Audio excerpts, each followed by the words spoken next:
All right, today we are making an optical illusion. I'm going to start with a new image that I've posted for you all to use as well if you like. It's the hand here. Well, the hand is posted, and we're going to do sort of a thing where we're going to try to make it look like it's three-dimensional. And I'm going to do this sort of freehand, so we'll see how this goes with this with this pen and. I have some control, decent control, but some days it's better than others. So what we're going to first do is go straight across with a line here. And so I'm just going to go straight. Oh, try that again.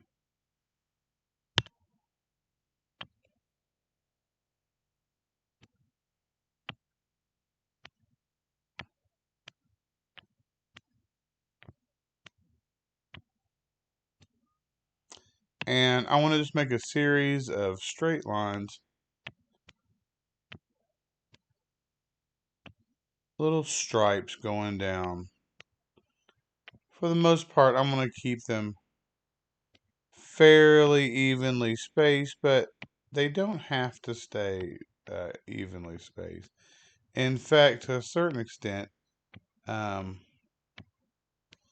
sometimes changing, and again, you can kind of look and see how you might do yours a little differently, and you might play with changing. Those kind of got a little off there. You might play with those distances a little bit of the between the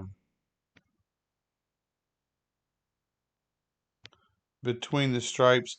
Whoops! When they get a little closer or a little further apart, um, it almost adds a little more of that three-dimensional sensation that we're going to try to create with our optical illusion here. So I'm just kind of making for each stripe over here, I want to make where it continues over on the other side. So now I have, I got a little. Now I've got all these lines going across, and for each line on the left, I've got a matching line on the right. And now I'm just going to start making the impression that these lines, when they get to the finger, are going to create a little curve here to kind of give the impression that these fingers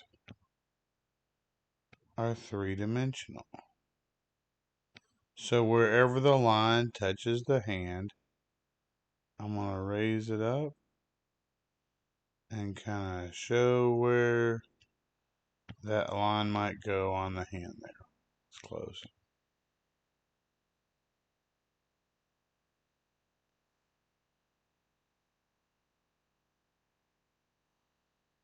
Alright, and this one comes up and it would kind of go down there, but it come back up here and then over that way.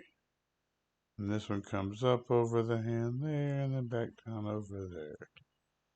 And again, I'm just trying to show where those little lines, and if you'll remember the term contour line, that's what we're doing. We're giving the impression that these are contour lines, lines that show the contour, the outline, edge, or shape, or the when we talk about contour lines, that we think about a map. If you've ever seen a map with contour lines, they show sort of where those mountains and so forth are. All right, and so I'm just going to kind of bring that one over. That one's kind of awkwardly placed. I don't like that at all.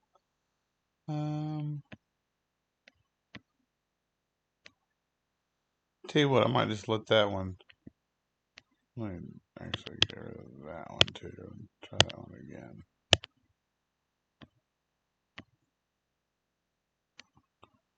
There we go. And I don't love this one.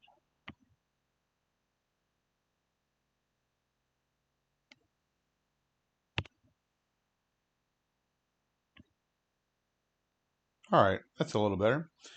Alright, now I'm going to come up here and do these. Oh, that's terrible. And all I'm doing is trying to show that when the line gets to the finger, the three-dimensionality of the finger sort of causes that line, that contour line to come up and make a, there we go. Alright, now, well, the last one's always the toughest. You gotta be kidding me. Alright, I'm pretty happy with that. Oh, I'm not happy with that one. Oh, goodness, you gotta be kidding me. Alright, not a perfectionist, but I want that to be like that. Okay, and, oh, I missed one. Oh, I don't like either one of those.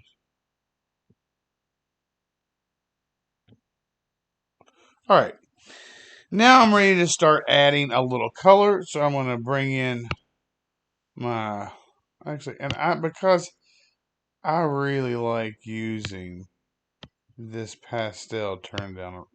I'm going to just choose a color, a couple colors here. I'm going to go probably with something contrasty that's also going to help add to that sort of illusion, kind of create that complex relationship between colors that maybe makes our eyes already add some movement. So I want to go with probably like a yellow and a purple, or yeah, I think a yellow and a purple. All right, so every other stripe, if you will, is going to be purple. So I'm going to come here and do my purple here.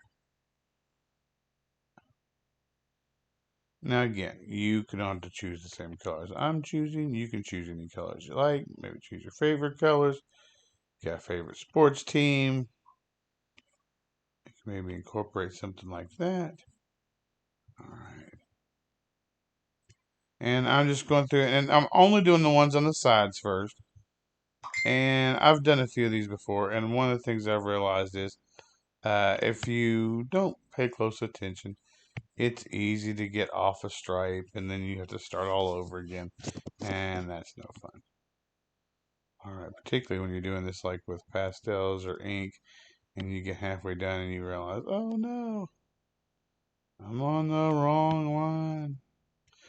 The other reason I like this pastel and doesn't have that full opacity turned up on it is we can lay over here, and when we start adding stripes to the finger, we can create a little extra value to show that three-dimensionality of that finger. So a little darker on the sides of the finger, for instance, than it might be on the top.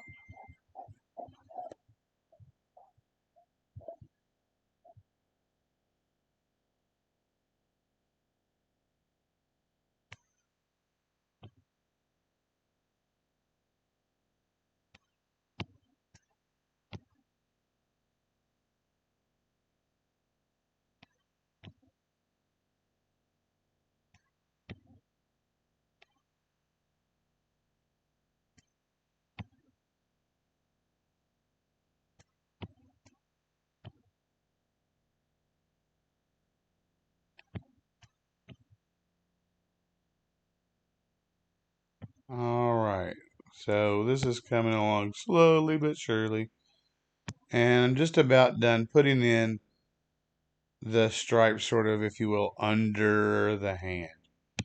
And as I put those stripes in, as they approach the hand, you can already start to see sort of how this hand is becoming already sort of lifted off of the page just by creating those purple stripes that go up to the edge and then stop.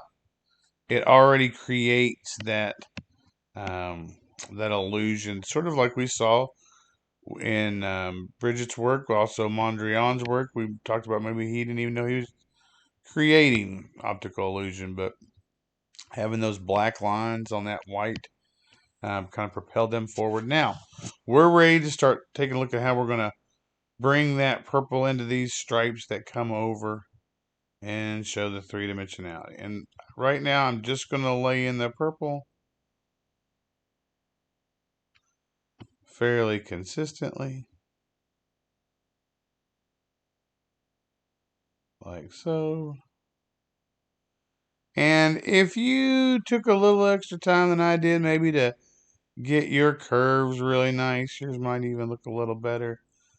I'm always trying to speed it up and trying to get done for time considerations. Um, Sometimes sacrifice a little of that precision. But if I'm honest, I'm gonna be honest, I'm not really that precise of an artist anyway. Um, I like when I get oil painting. When I paint in oils, I get a little too precise. I tend to have very dry paintings. I wear my paint out. But when I draw, I like to be really sketchy, really loose with the pencil. And so you'll kind of see that a little bit here. I don't care if I stay through. I got other lines. I don't care. I like that loose sort of use of the pencil. All right. So now I've got my purple laid in here. All right. Now what I want to do is start coming into the sides here with the purple. And maybe just kind of darkening this up a little bit here. Same thing here. Just a little bit where the side of the hand would be catching the most shadow. And here over on this side, we'll have a little bit, be a little darker on the sides mostly. We're just going to bring that up. And because I've got the opacity turned down a little bit, all I got to do is layer over to create a little of that. And if you really wanted to push that idea, you could turn up the value by getting a little darker purple, maybe selecting a darker purple and kind of hitting those sides, just the very edges, kind of add a little extra value to those edges. All right. And I'm starting to like what I've got here. And now I'm going to start considering what's that other color going to be. And we talked about yellow, and I think it's going to be a yellow. There's going to be a lot of yellow in it. But I want to find something that's really going to play well with this purple. Something that's going to be sort of contrasty. All right.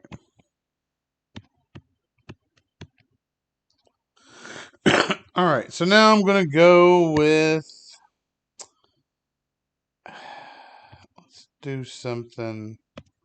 Let's go into the custom range. And I'm just going to go a hair further to the left. All right. Let's try that. I kind of like that. Let's see how that works.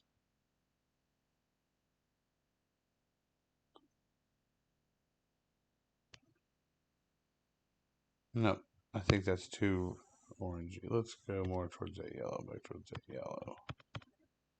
There we go. All right. So this yellow, yeah, I like that. It's really kind of bright. So that orange was almost too close in value to that purple, in my opinion. And so I want to look at how we're going to undo that.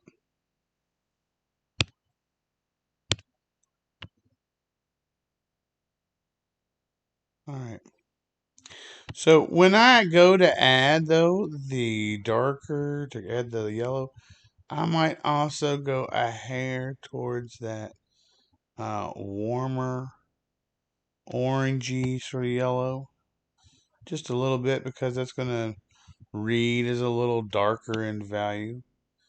And so for the very reason I didn't go with it for the whole thing, It might be, or for the whole stripes, it might be the reason I choose to use that value, that hue for the purpose of creating that shadow, or the implied area of shadow. Alright, and again, what we're trying to do here is create the optical illusion that this is a three-dimensional thing happening on this two-dimensional space. Now, there are a lot of videos out there on um, optical illusions, and I've posted a couple others that you can choose from. But you can really choose any you like. If you don't like this one, if you get done with it, you go, oh, I don't care for that. Or maybe you go, oh, I really like that. I want to do some more like that. You can do a Google or YouTube Kids search, and I say kids because you don't have to have a parent around if you've got YouTube for Kids. That one's a pretty safe search.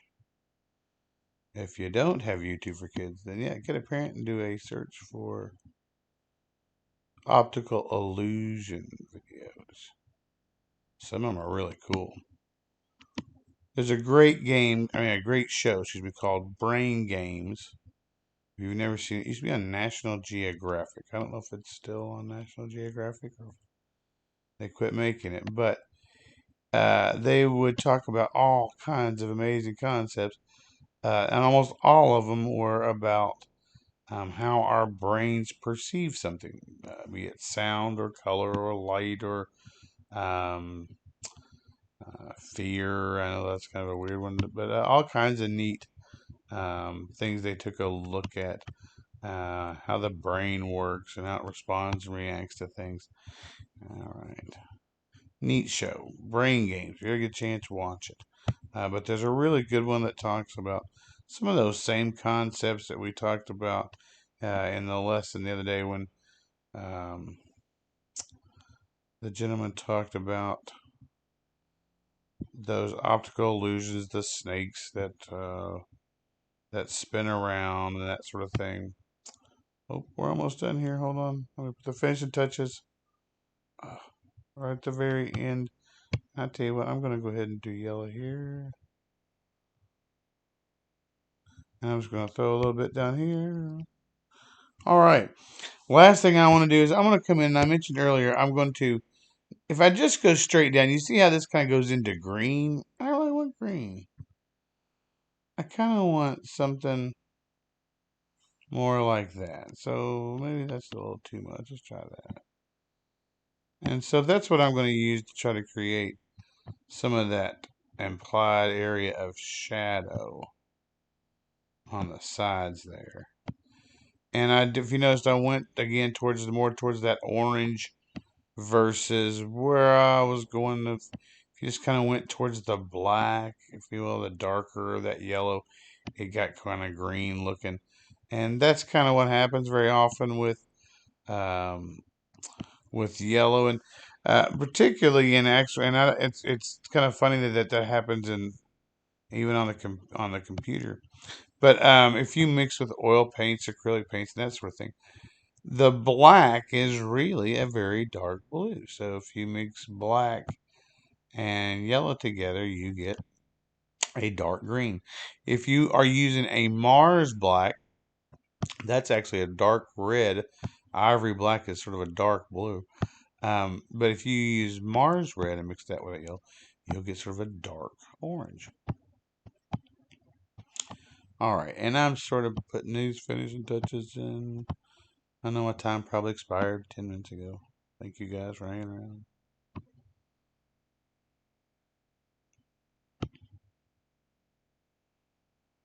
All right.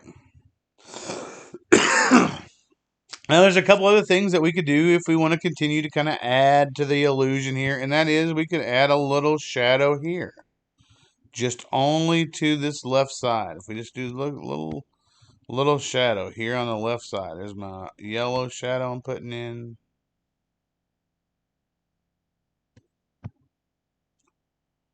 Just here on the left side only. And now we're given the implication that there's implied light coming from the right side.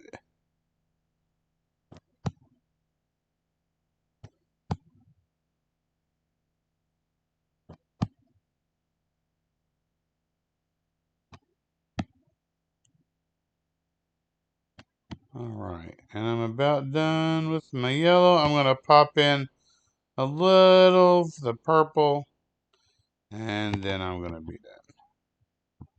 done. Okay.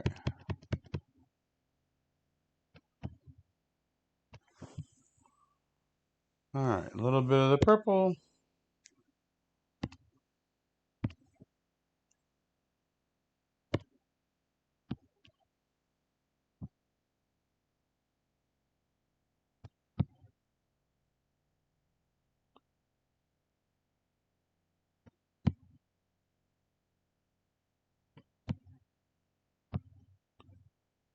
And again, just adding a little close to the finger there to kind of give the impression of the little implied shadow.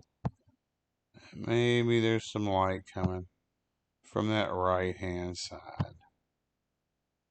Alright.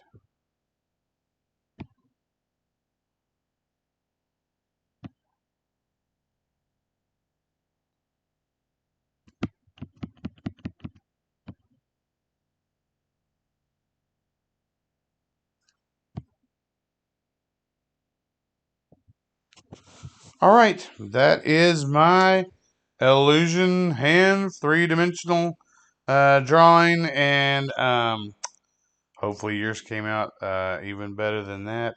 It's not bad. I kind of like it. Alright guys, have a great day. Don't forget to submit that for your make day.